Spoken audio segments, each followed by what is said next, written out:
ప్రత్యక్ష దైవమైన శ్రీ ఉషా పద్మిని ఛాయా సౌజ్ఞ సమేత శ్రీ సూర్యనారాయణ స్వామి వారి కళ్యాణోత్సవాలను పార్టీలకు అతీతంగా గ్రామంలోని ప్రజలు యువత కలిసి జరుపుకుందామని ఉత్సవ కమిటీ నేతలు పిలుపునిచ్చారు.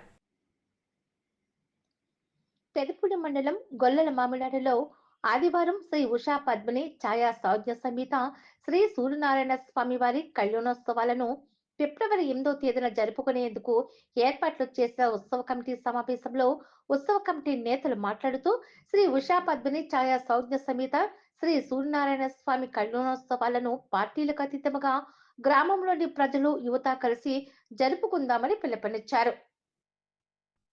దీనికి వివిధ పార్టీల నుంచి వచ్చిన యువత మద్దతు పలికారు. శ్రీ సూర్యదేవుని కళ్యాణోత్సవాలను అత్యంత వైభవంగా జరుపుకోవాలని తీర్మానించారు. ఈ ఉత్సవంలో బాణాచంచా కాల్పులు, మిరుమిట్ల గొలిపే విద్యుత్ దీపకాంతులు, బుట్టబొమ్మలు, శక్తి వేసములు తదితర అంశాలపై చర్చించారు.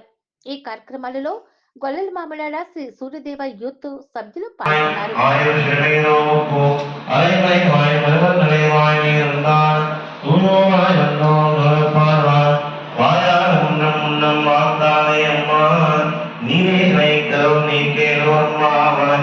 அம்பரவை கண்ணீரை சோலைகளும் செய்யும் எம்பெருமான் நல்ல ஓமாளாயிருந்தாய் உம்மாக்கெல்லாம் முழுந்தே குழலக்கே எம்பெருமான் தேசோடா அறிவாய் அம்பரம் உணர்ந்தோ உண்டி உணர்ந்தான் உம்பர் கோமானை உலங்காதிருந்தாய் செம்பொருள் கல்கரை துர்வாபர தேவா உம்பியும் நீயும்